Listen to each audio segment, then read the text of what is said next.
So the question now is, Brandon, Yo. what do I use for an opening? Do I use the Pojira opening? I'd say no. Just make it an extension of Dragon Ball Super Dope, a Pojira edition. Nah.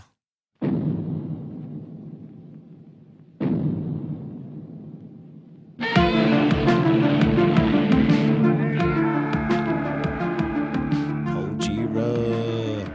Welcome into Dragon Ball Super Dope. I don't know. The idea was to call this Pojira when we Yeah. thought about doing this as a monthly Godzilla series. So that's the intro music that you just heard, composed by yours truly. Definitely not a ripoff of the original 54 theme done by a cheap synthesizer. Definitely not that.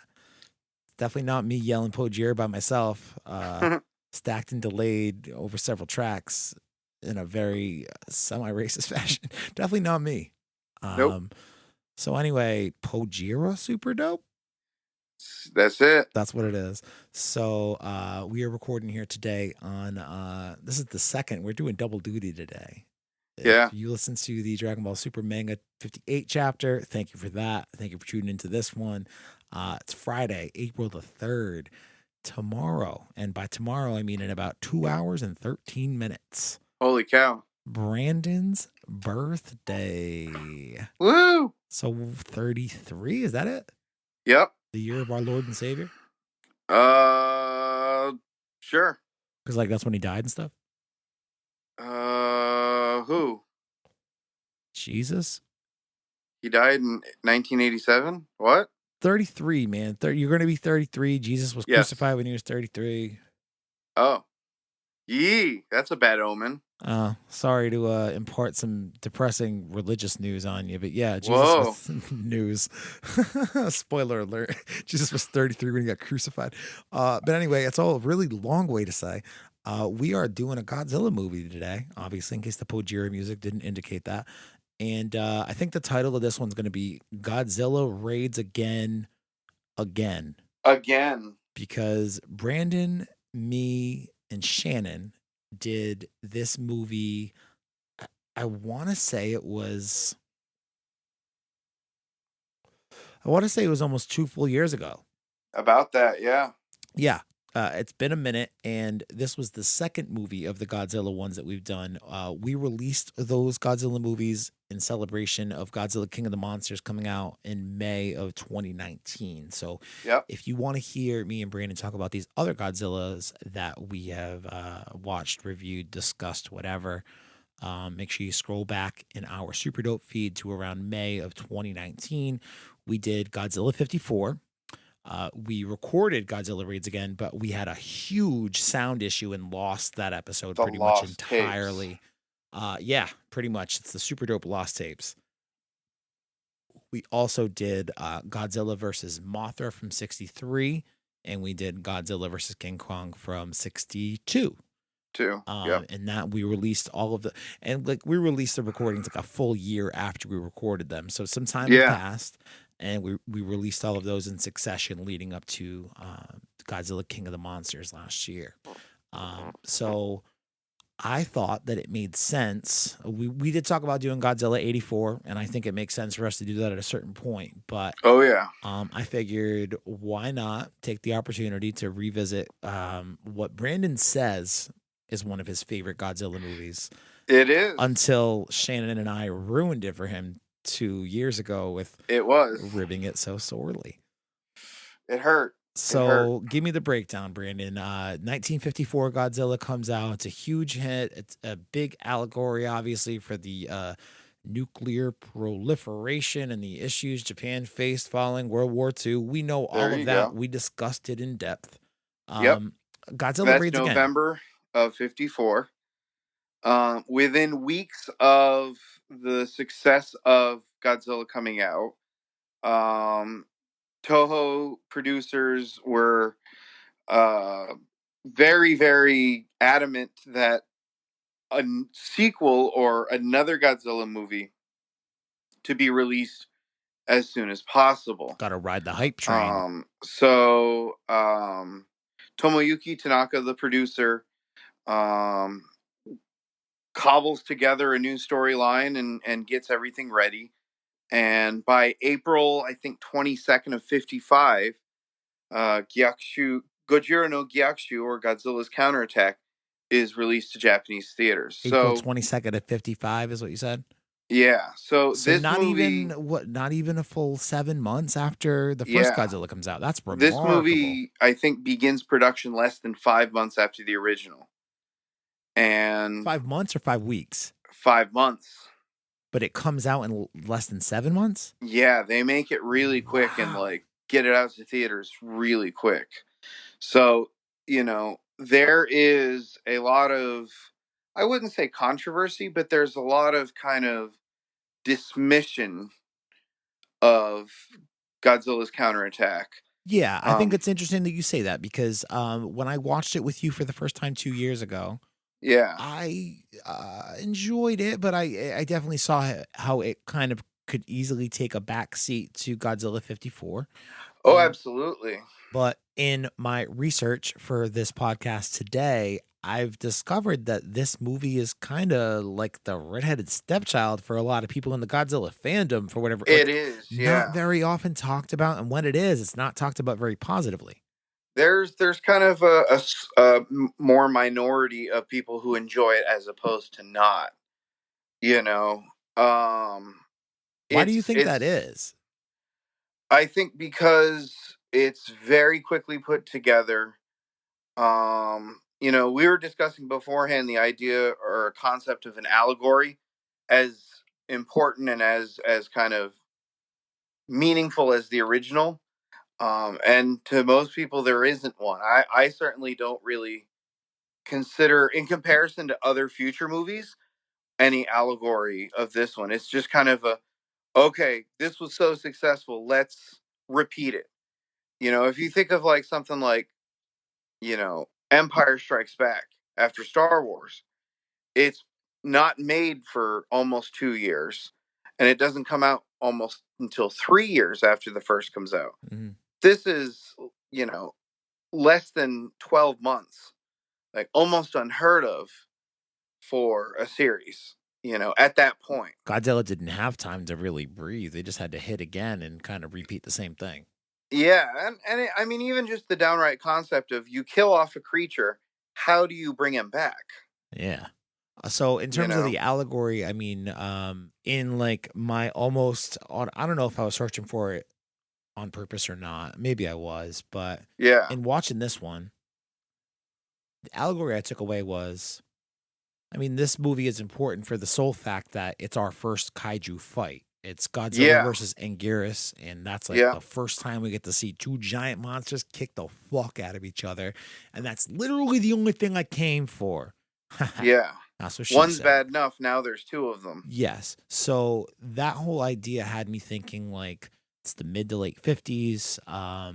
Maybe like what they're trying to hint at is we see these two big titans like otherworldly in size, Yeah, duking it out, and we just kind of have to bear witness and hope things don't go poorly for us. And I took that yeah, as like maybe that's an allegory for the Cold War. The USA and Russia kicking the shit out of each other in poor little Japan, just like, I hope things don't get bad. Let's try to lure and them away with blacking things out and shooting up flares from our battle planes and shit. Battle yeah, planes. You hear that? Battle planes.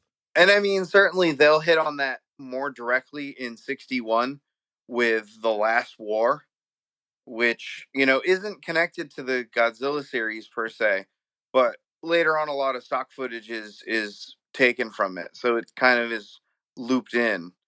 But it certainly has a few moments, story wise, like this is the first, also I think, in a trend of utilizing everyday people as your main character. So, although you have a sailor and his love interest, really some of the most important main characters in the first are Dr. Sarazawa and Dr. Yamane, who makes an appearance in the sequel. Yeah, he's like the You know, only thing that really ties the continuity between the two movies is Dr. Amani is there to not only be like, yeah, this is a Godzilla-like creature, but let me show you 3 to 4 minutes of the previous film from 6 months ago. yeah, and this is kind of something that's prototypical in a lot of American B movie flicks. Where the scientist kind of saves the day with his big idea or his His talk or reasoning and whatever. his dialogue and his very Yeah, yeah, cost yeah. efficient way to solve problems. Whereas this particular scenario, the main character is a former fighter pilot who now utilizes his flight skills as a hunter for tuna, And that's another schools of thing that I tuna. think ties together the first movie and the second movie very nicely is that I feel like this dude only has a job because Serizawa just went into the ocean last year with the oxygen Yeah, destroyer to destroy Godzilla. And now there's I don't know if this is a thing that's a common in fishing. I don't know the fishing industry, but yeah, he now flies a plane to be able to like look over parts of the ocean and be like, hey, what's up, fishing charter? Go over there to yeah. catch a fish. Like, And I mean, it's hard to tell his age, but you can also, based on, with his old flight buddies, he might have been a fighter pilot in the war. oh, his old fighter buddy Kobayashi. No, no, no. The guys later in the movie from Oh, his the old guys that fighter eventually squadron. that they hook up with to go fucking bury Godzilla. Yeah, Spoiler yeah. alert: they bury They're now in the Godzilla. And some Japanese self defense forces. got it. Yeah, So there's a small connection in the war with that, but it helps lead in the next handful of movies. Certainly that scientists will play a role in it, but more of a support role as opposed to a main character. Serizawa You is know, we're not going to see Serizawa descend into the ocean with the oxygen destroyer and sacrifice himself and be the fucking martyr anymore. yeah, you're gonna have bodyguards or detectives or you know uh what in King Kong versus Godzilla, the pharmaceutical guys. Like they're not gonna be these scientists that have revolutionary plans based on science. They're gonna say, oh well, what about Mothra? Or they're gonna come up with novel ideas based on their thinking. Yeah. I think one of the things that kind of piqued my interest in wanting to do this movie again, Yeah, again, not necessarily something we talked about previous, but me doing the research now is the American localization of it. Like yeah. they import Godzilla 54 and dub it Godzilla King of the Monsters. In '56. It's a big hit, so they bring over Godzilla Raids Again and 59, I believe. Yep. And the venture capitalist fund and the producer, quote unquote, who bring it over. The idea is not to cut in like American footage and like kind of Yeah. make it like an Americanized version and kind of cut things around the destruction stuff, but to actually redub everything and hopefully not have to shoot anything additionally in terms of the Yeah. film. They leave it complete. Whereas before that, a prior American company bought the rights to it to do exactly just that, to chop it up and film their own new scenes. That these weren't going to be monsters. They were just going to literally be a T-Rex versus an Ankylosaurus. And the vehicle was they're going to land in San Francisco, but to utilize some of the Japanese footage, they were going to fight in Chinatown. So you have the orientalization of, well, Chinatown looks like a Japanese town. They're No, I all get it. Asian, they're not going to know. But that company ultimately falls through, and Warner Brothers eventually swoops in and they buy the rights to Godzilla Raids Again, or Godzilla's Counterattack, and just redub it as a whole new monster, because surely Americans know that Godzilla died, so how could there be a second one? And that's one thing that I think kind of maybe I don't know if it contributes at all to the fandom as a whole kind of rejecting this movie because it feels like in the canon of Godzilla, this one's kind of off forgot about. People just kind of assume that it's always just been one monster. But if you want to connect all of this is the Showa era movies, Yeah, correct? If you want to connect all the Showa era movies, technically this is the Godzilla that you see for the duration of the rest of these films. And the correct, first big G died off in 54 with the oxygen destroyer. I think that correct. lends itself to the reason, or at least a partial contribution as to why people kind of reject it. It's like, oh, there's another one just living out on Yeah, this weird ass and island, just fighting an in the Anguirus by Japanese itself. version, they clearly discuss that it's a second one. That And it totally makes sense in the way that they justify it. In all yeah, seriousness, the way they do it in Japan, it makes sense. I wish that the American audiences or the American producers rather gave the American audiences the credit to be able to be like, all right, yeah, if there's one, it makes sense that There's maybe the there's another. possibility. Yeah. Duh. Yeah. No, they But flagged it off instead, they completely. say, Yeah. fuck it. This is obviously not Godzilla, which was a huge hit just, 2.5, 3 years ago. This is Yeah. Gigantus. Yeah. And they reversed the monsters' roars. And they really just kind of make it so that this is a whole nother, you're to believe that this is a whole nother monster. Like Godzilla never happened. Yeah. And they like cut out I think they cut out the atomic breath part of Godzilla, and the way the American cut was, instead of him like blowing his atomic breath like and hitting fighter jets out of the sky, it's just like additional cuts of him waving his hand and swatting them down and things like that, like turning him into like a true like dinosaur or whatever. But Yeah. but here's the thing. Yeah. I watched at a certain point in the movie, because again, spoiler alert, this movie ends with Godzilla getting buried in basically like a mountainous glacier or whatever. He Yep. kills Anguirus halfway through the movie with a very brutal neck chomp, and I get very depressed. Oh, Um, absolutely. but when it happened, I have my PS2 hooked up to the computer now, getting ready to hopefully launch a Twitch channel shortly, twitch.tv/ Super Dope Podcasts. Go subscribe or whatever the fuck you do there. I don't know how Twitch works yet. Can't really get the sound to work consistently, which has been my biggest hang up to this point. So that's your Twitch update for you, the listener. But Twitching. that's all a long way to say. On my PS2, Yeah. when Anguirus died, and as I was watching it earlier today, taking notes for our conversation tonight, I was like, fuck it, switch it over to Yeah. Gigantus. What is it, the fire breather or whatever? Gigantus the fire monster. Yeah. Yeah. So I was like, fuck it, switch it over to English to Gigantus the fire monster. And at that point, I was like, wow, this is a much different movie. And I watched the last whatever, like 25 minutes in English, Yeah. and I was like, oh, let me see, because basically the thing that prompted me to do it was there's a lot of familiar voices in the English dub. Yeah. George Takei of Yep. Star Trek fame, and I guess Family Guy and just general pop culture fame, is one of the main dub voices in Yeah. Gigantus the Fire Monster. I think he does Tsukioka. Yeah, I believe so as well. And that's the thing too. Like, this movie was so ill received that, and like I don't know, the credits of it just aren't kept track of very well. Yeah. But he's somebody who's been like, yeah, no, I was one of the main dudes in that. The other people, Paul Frees, he's the man of 1,000 voices. Mel Blanc contemporary. He was Boris Badenov on Rocky and Bullwinkle. That's like the voice that I know him from. You also got Key Luke, who is another Asian American actor who was in Charlie Chan films back in the day, but he's also the original Kato for the Green Hornet in the serialized series. But you want to know who he was in the 1960s? Who?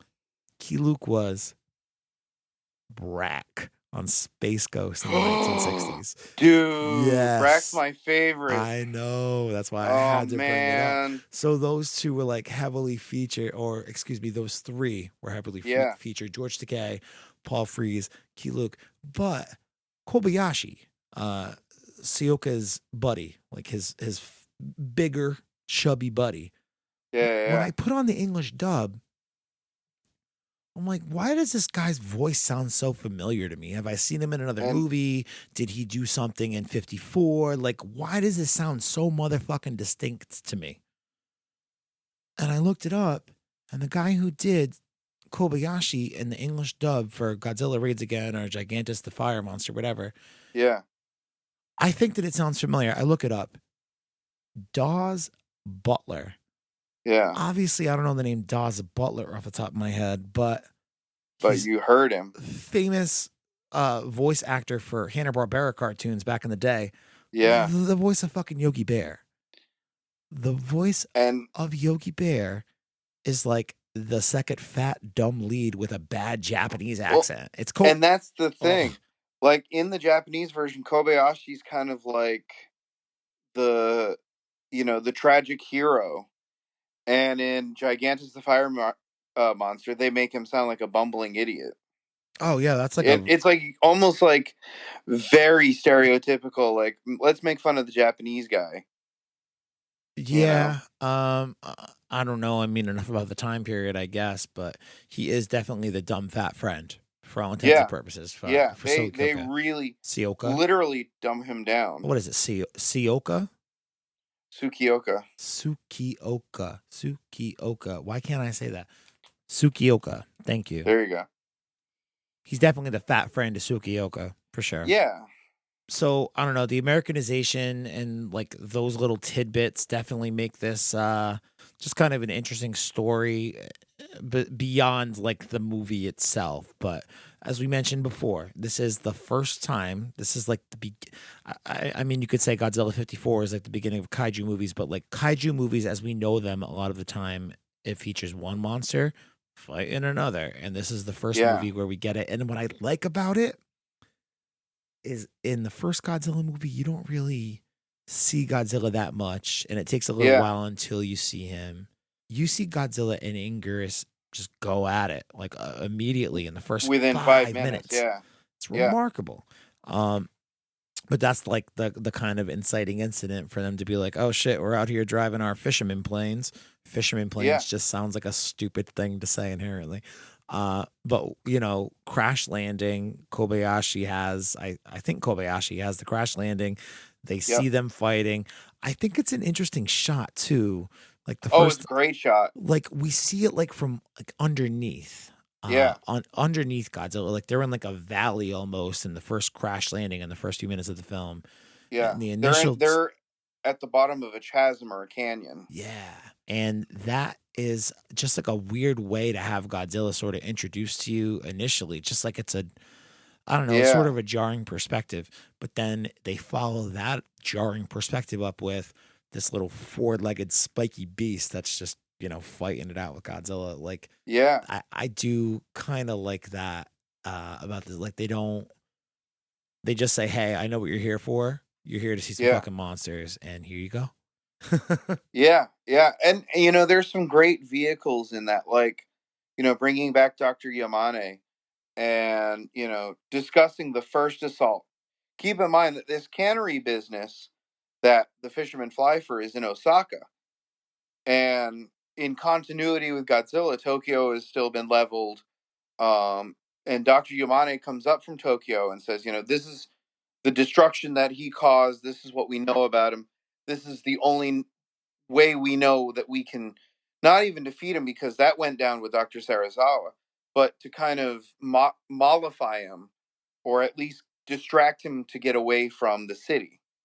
Turn off the lights because he's angry after being, stuck in a hydrogen bomb test and seeing the flashes, the horrific flashes. I do like that Dr. Imane, you know, helps to move the plot along there for sure and kind of Yeah, gives us the backstory. But I do like that at that point in the movie, he does literally just give you it's pretty much just silent, a full silent 3 minutes. And yeah, I was thinking about it like, yeah, he can't just show you the footage from Godzilla 54 because that would have the like there's no like sounds of destruction or anything.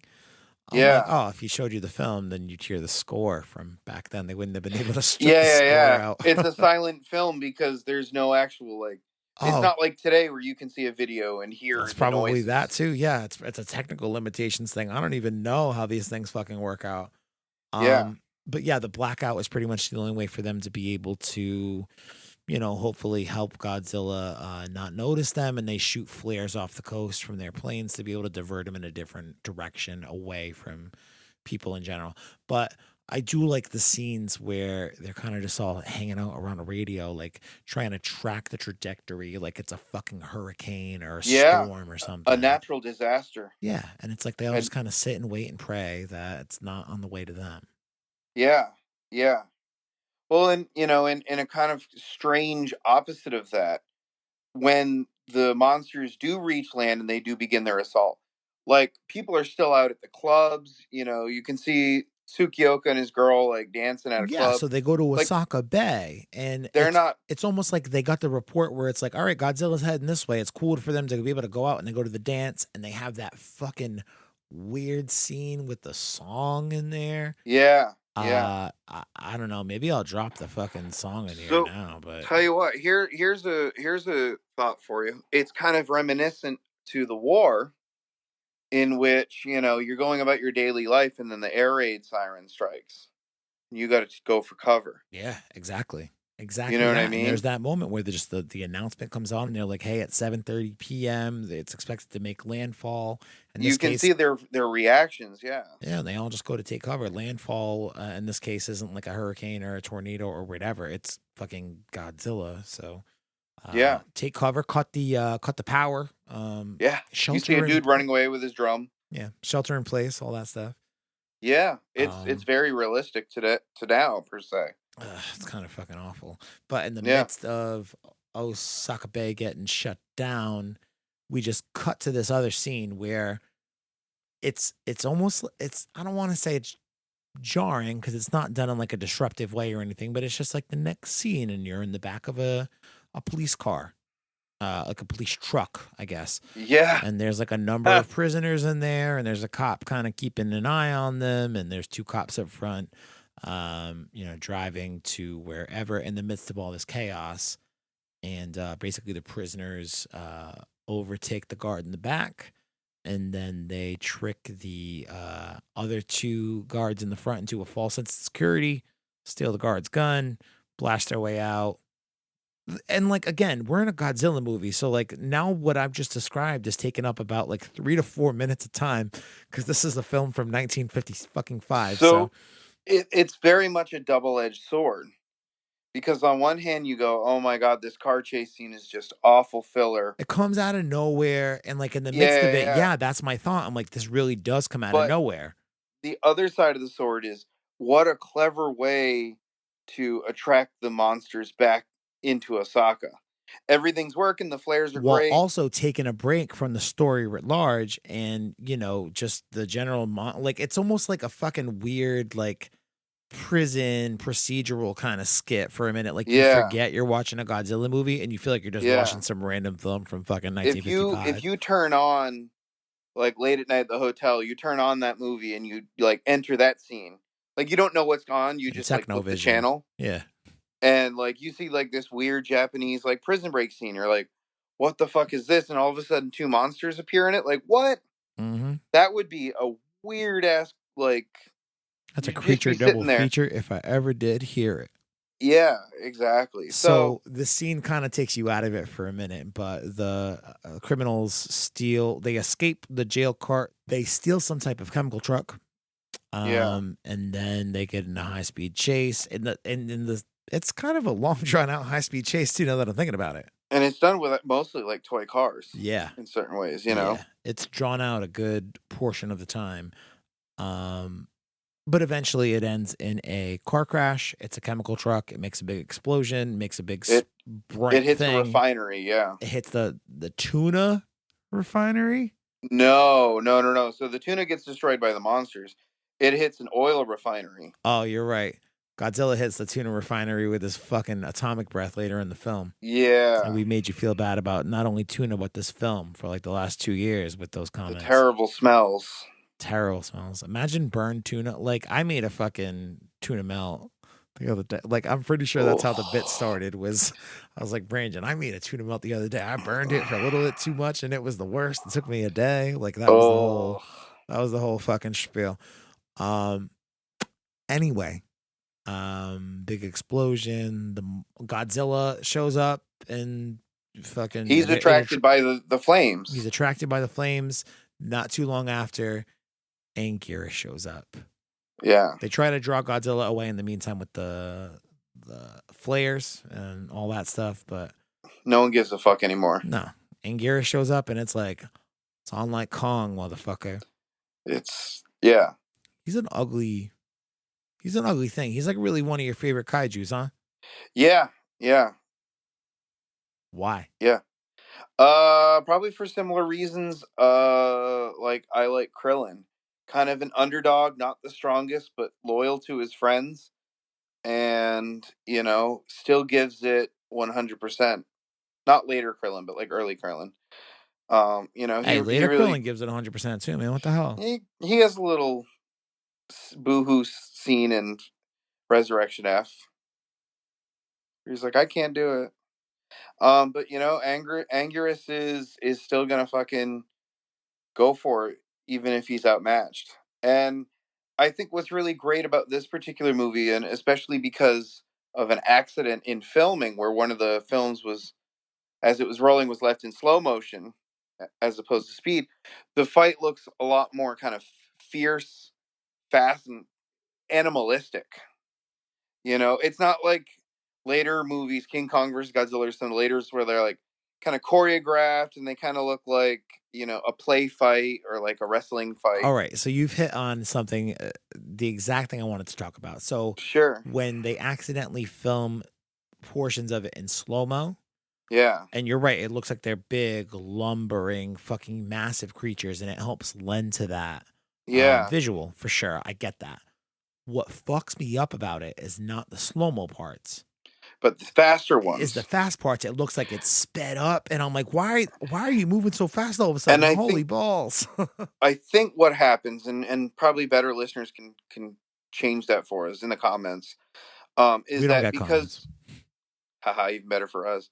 Um when it was filmed at slow motion, when it was sped up to normal speed, it looks so much faster Yeah. and looks kind of like, you know, very rough movements. They're not like rigid, they're very kind of fierce and like vicious, you know, like two animals fighting, like say two dogs fighting or whatever, Yeah. you know. And so much of what Nakajima, the suit actor, wanted to do in 54 at least was Yeah. make sure that Godzilla's movements were very animalistic. And what kind of lends to that differently here is by this time the studio and under EG Tsuburaya, the special effects, are starting to get better at making these suits. So they're lighter, they're slimmer, and they're easier to move in as opposed to the first one that Nakajima had to suffer through, the Shodai suit, But what's also where interesting to me is where in 54 he's moving more like an animal or a big reptile or a lizard or a dinosaur yeah, would move. yeah, but also showing the weight of it too. Yeah, but even in this film, I went into it thinking we're not quite toward that ass end of the Showa series here, like where he's getting to be like where he's almost like a fucking professional wrestler almost. Yeah, yeah, yeah. You He's get to still gonna have those animalistic instincts. I counted 3 different shots in this yeah. battle with Anguirus, and I don't know if they're all the same. I don't think they are, but they could be. Okay. Where he very, very evidently squares up with his Yeah. fists up like he's a Yeah. fucking boxer. So there were Yeah. elements of it even as early as 55. Like everybody says that it really leaves or it really starts to permeate after E.G. Super Riot passes away in 72. Well, But and by that time it's fully geared towards kids, so you're gonna have funny things like him flying on his tail in a kick, or you know, doing like kind of karate moves. You know, yeah, this is still geared towards, you know, a kind of older teenager but into he's young still squared adult, up like he was but ready he's to still knock squared out a up. Yeah. motherfucker in Mike Tyson's punch out. Well, and you know, as you have pointed out, this is the first duel, First kaiju so fight, yeah. they don't really have a template to follow. Or in this particular case, you know, where the next movie, where King Kong versus Godzilla, they very carefully choreograph their fights. They didn't have time to do that in this one. You know, one of the few goals would be It like was very much left up to the devices of the suit actors themselves. not so much where they had the freedom to choreograph, but like make sure at this point you destroy, you know, the Osaka castle, or like, you know, step over here, step over here. It was a kind of just like, you know, be like two animals fighting, but make sure you hit your marks. And I'll tell you what, man, Big G definitely, and this is one of my biggest gripes with this movie is that Sure. the middle of it, like we get this awesome, we get a little tease of it up front where, Yeah. you know, after the crash landing, we see them kind of fight each other for a few minutes. We get this Yeah. very cool fight in Osaka Bay. And then we're at the halfway point in the movie, and Godzilla says, "Nah, fuck this. This is the big G show," and he Yeah, yeah, atomic breaths the dude, and then just bites into his neck, yeah. and that's the end of Anguirus. Like it And drops then he into and the then he burns ocean, him. Yeah, and then he lights up the factory, the fish refinery or whatever. yeah, He lights that shit up in celebration, and I'm just like, holy God, where do we go from here? But I guess we still do have to deal yeah. with the larger problem of Godzilla. It So turns back into a Godzilla movie. yeah, and by that it means all right, we can't kill him. We don't have a second oxygen destroyer hanging Yeah, around. So what do yeah. we do? In the midst of, I think, the fight with Anguirus, they have some kind of revelation where they could like bury him with something. No, not even. All right, go ahead, Brandon. Help So me. basically, what happens is, they get him to this kind of open cavern on the island. They track him to this northern island in the northern sea area, and they think that they can just like kind of maybe block him in using explosions and like keep him there. And then Kobayashi, while he's trying to distract Godzilla before the planes come back, gets hit by Godzilla's atomic breath, crashes into the side of the mountain, and it causes an avalanche. And that's what triggers Tsukioka to go, we bury him. This is the only way we can stop him is if we bury him. Not try and block him in because he's just going to get out. But if we bury him in ice, he'll freeze in it and be in suspended animation. That's what we want, because fuck a big old dinosaur with atomic breath. That's very Yeah. inconvenient. Yeah. Gigantus So, my butt. That's what's up. and kudos to Toho for at least being cool enough to say the next film, when it comes out, King Kong versus Godzilla, will be a sequel because Godzilla's first appearance is now in a floating iceberg. So, I mean, he's not buried on the island, but somehow the iceberg breaks off with Godzilla in it. But that's how he's discovered. So that begins almost a kind of series of loosely woven continuity for the next 13 films. 13 going up through. Terror of Mechagodzilla, which is 74. So they're going to bury Godzilla in ice, and it connects to the continuity of the latest Showa film. So Yep. all that's good to know, but like, how do we wrap up this podcast now? Because that's how I feel at the end of this movie, honestly. It's like, all right, so he's in ice. It's not going to be forever. How long until this fucking charade is over? And that's how I feel about this podcast in general. How long until this charade is Yeah. over? And, at the time when Godzilla's counterattack came out in Japan, it had modest sales, not as good as the first. So they wrapped it up. They said, you know what? We're going to put Godzilla to rest for a bit. 7 But, years. yeah. But the good thing is, in a way, not only did it help in the sense that, Godzilla went away and, it was cool to bring him back for a special occasion, but it also gave Toho, and kudos to them for sticking with this, the ability to stretch out a whole new monsterverse, create a monsterverse of movies, which they may or may not have at the time realized that they would string them together, that these would just be more independent, like monster movies. But they ended up building a monsterverse, like, the MCU in a way. So Rodan came out in 56. Not only was that the first non-Godzilla monster in a standalone, but it was the first monster movie in color for Toho. They created the Mysterians. They did Mothra in 61. They did Varan in 59. Varan is a black and white disaster that is great in its own way. But they set up this expanding universe of monster films that by the later end of the 60s, they had gotten pretty good at weaving together. And I don't know if it was necessarily a plan, but they obviously had a hit on their hands with the first Godzilla, maybe not so much as the second one, but they make the Yeah. conscious decision to shelve it. But they're like, well, how do we fill that gap now in terms of the kaiju? Yeah. And they come up with these other characters. And 'Cause they were eventually onto they're like, something, let's yeah. fucking, we watched Godzilla fucking fight with one of them. So we'll put Godzilla Yeah. over here for a minute. Who are we going to save Godzilla for? King Kong.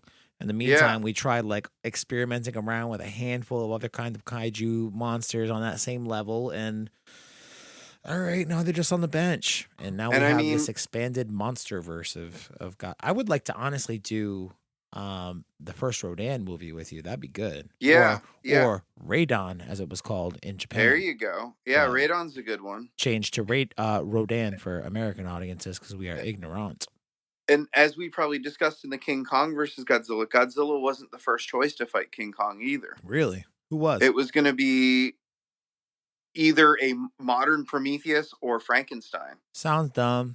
No But thanks.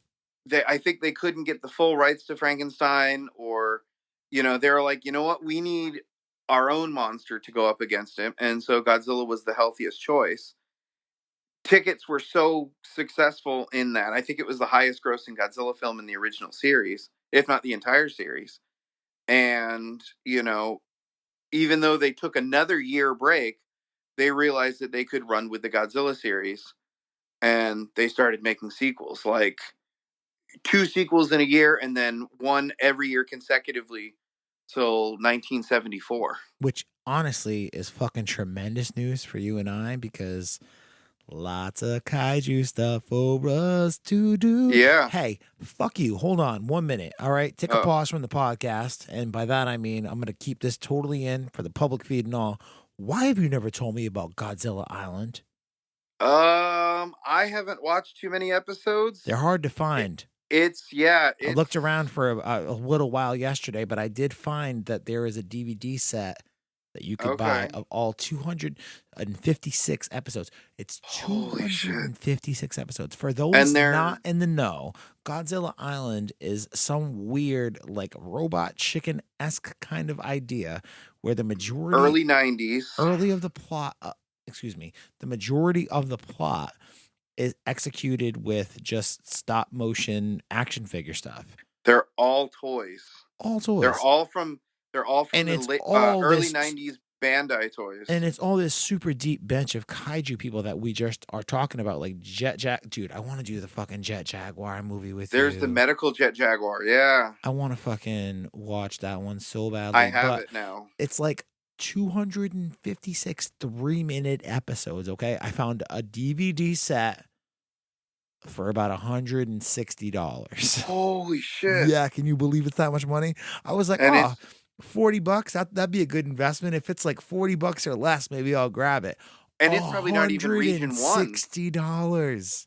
It's probably like region 2 or something. Yeah, I imagine it is a Japanese So, region, whatever region number that is. But yeah. yeah, fuck you for never telling me about Godzilla Island. Honestly, I rarely ever remember it myself. So It seems bizarre, dude. I posted something on your wall about the dance yeah. party one. Yeah. And Godzilla does some tremendous moves. Maybe I'll go make a Instagram video about it or something. I don't know, man. But And like, they basically limit it to the toys and figures that were made at the time. So like, but they still do everyone's in it, like Geigen's Yeah. in it and everything. I don't know But if that's Jet because there Jaguar's was in it, but no, there is. Not only is there a Jet Jaguar, but there is a like weird medical Jet Jaguar too. Yeah. so fucking strange, man. Yeah, but that's because the Bandai released all those figures. Well, Bandai's a money making machine, man. Yeah, see dude. Dragon Ball. I have a bunch of those figures. They're I've got your what year is this Goji that I have over here? 62. but that's SH Monster Arts. Oh, that's not a Bandai line. No. That's SHMA. I have the original Anguirus figure that came out. It's at my office desk. V cool. Yeah.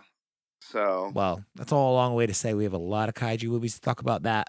Yeah. Aren't even Godzilla specific. Like we should do a couple non-specific Godzilla movies just to mix it up at some point. But there is more than enough material for us to just make a kaiju. I think I said, what was the name that came into my brain today? Kaiju Smackdown. Me, you. Maybe we can get like 1 or 2 other fucking Godzilla nerds. Yeah. Kaiju Smackdown. And maybe not every week. And I swear to Christ, if any of you listener steal this idea, I'll be a little upset, but more annoyed than anything. Also, I'll totally call you out about it and tell everybody I know about it, especially if your podcast is a success. Please take into consideration how big my mouth is should that happen to you. And one of the foremost Godzilla artists today lives in our state. Who the hell is that? Bob Eggleston. Yo, let's get Bob in. He like Do you know him? there's no. Have you met him? I tried to friend him on Facebook, but he's full, so I can only follow him. Yo, I bet you Travis is friends with him. Maybe, yeah. He's one of the I bet you Travis and foremost. James are friends with him. He's one of the foremost artists of contemporary Godzilla, like Oh, paintings, drawings. 100% then. So the reason that I say Travis and James, like, you know what I mean, Brandon. Yeah. I'm a producer on a show called Just Stuff League, the Just Stuff League, JUSTUFF League. Go check it out. All right. I'm on there. I talk every once in a while. Usually it's just to be like, hey, stop fucking around and stuff like that. So if you want to hear me have some good freakouts on people, go listen to the Just Stuff League. Two of the three hosts are experts on the Antiques Roadshow in terms of the appraisal department. Travis is a good friend of mine. He's 24. I think he's like a wunderkind of his fucking kind, but he is a pop culture and fine modern art connoisseur. And I know that he's mentioned that artist that you're mentioning.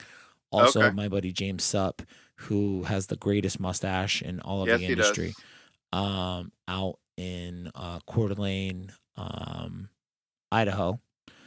I'm sure that he knows exactly who you're talking about as well because Sure. he is one of the biggest nerds I've ever met in my life. Go check out the Just Stuff League. It would help me out, it would help them out. Subscribe, all that fun stuff. But the Godzilla art world, modern art world, is a very hot thing that they definitely touch on a couple of times throughout. But I'm Hell happy yeah. to know that you know that dude's there. But maybe we can get Travis to make the introduction, man. Yeah, for sure. That would be And cool. believe it or not, there is some Godzilla news in the world today. What's that? There's going to be several Magic the Gathering cards I involving saw Godzilla. that, dude. Fucking Mike Norm. Shout out Vaping Mike Norm. You will have a microphone at your door sometime in the next 7 days. But be also on the lookout Business for days. Godzilla in your Magic cards, baby. That's right. That's so cool. So, like, is there a reason as to why? Or I haven't seen it yet. I'm not a Magic player, so I didn't pursue it, in depth. I've been casual at best my entire life, but like also, Yeah, like years at a time I don't play it. So I don't know. So I cool if that exposes just a few more people to the world of Godzilla beyond just Godzilla, then well, we'll get our artist friend Bob. Is that his name? Bob? Bob Eggleston, yeah. We'll get our artist friend Bob maybe to sign it. Wicked. So that's gonna do it for Godzilla Raids Again. Thank you, Brandon. Happy birthday, brother. Hey, thanks. 33 never looked so good. Uh Just take the compliment, dickhead. I dig it. Cool, man. Thank you for redoing this pod that we've already, or redoing the movie that we've already talked about in the past. But Hey, it's an easy one. Well, not only is it an easy one because like it's your favorite, I get that, but Yeah. I'm glad that A, I don't have the distraction of Shannon, but B, also I've got 2 years of being a Godzilla fan under my belt, and that I could approach it from a little bit more of a seasoned perspective because Oh, absolutely. that sound is long gone, but I remember trying to do everything I could for like a full week afterward to try to save that. Yeah. I remember pieces of it. I remember that tuna thing that you hate so much. I remember talking about the neck bite. I remember all of that stuff. But what really bothered me about that was I don't know anything about it. But now, like, I've watched a bunch of Godzilla films. I've talked with you about it for fucking hours on end. Like, I feel like I'm providing a little bit more value to our listeners. And you truly have turned on a lot of new people to watching Godzilla films just by talking about it as passionately as you do. So certainly. That fucking pride, that merit badge on your fucking geek apron, and be your birthday gift. If we do Ghidorah the three-headed monster next, we'll reach essentially what's kind of the apex of the golden age of Godzilla films. It's the last film where he's kind of an anti-hero. And, it really, after this movie, if you want to call it, nosedives directly towards younger audiences. Because That's what sells. Well, because Iji Tsuburaya dies too, right? No, Iji Tsuburaya dies in 69. Oh, I thought it was 72. We haven't gotten his most revolutionary product yet, per se. What would you say after that? Godzilla? What would you say that is? Ultra Ultraman? Q, and then ultimately Ultraman in 66. Wait, yeah. what was it? Ultra Q. Ultra Q. What's Ultra Q? It's hard to explain. It's almost like a kind of Doctor Who-ish kind of show. Say no more. Say no more. But yeah, that's what he did before Ultraman. It was the predecessor. Yeah. Okay. It doesn't involve a superhero. Are they directly linked? I don't think so. Okay. All right, but it's what he did before Ultraman.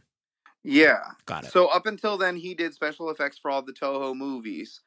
This is now going into television and his own company, Tsuburaya Productions. And,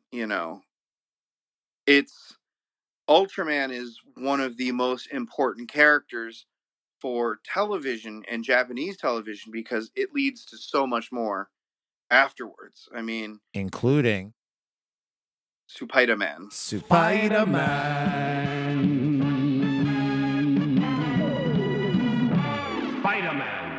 Exactly. Be on the lookout for that coming later this month, in the month of April. Spider-Man, super dope. Yeah. Spider-Man, super dope. Did I just accidentally name it?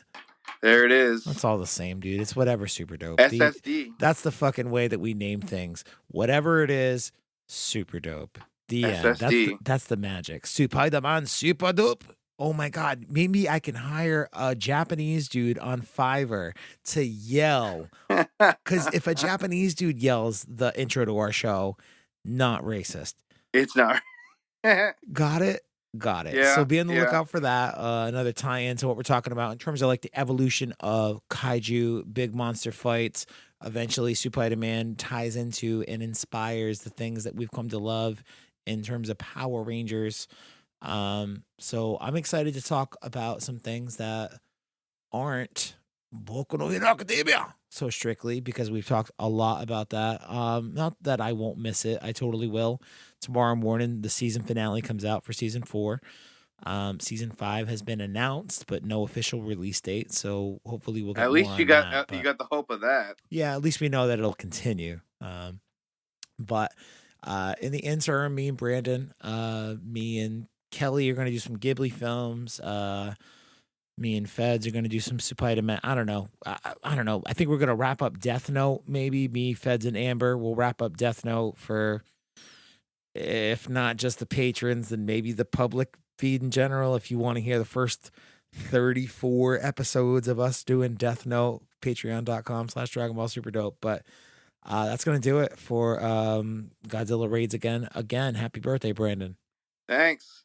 Stay safe, everyone. Wash your hands. Appreciate you, brother. Wash your hands, wipe your ass, but then wash your hands after you wipe your ass, because, what good's fucking washing your hands if you wipe your ass afterwards? Yee. Makes literally 0 sense. Pojira! Pojira.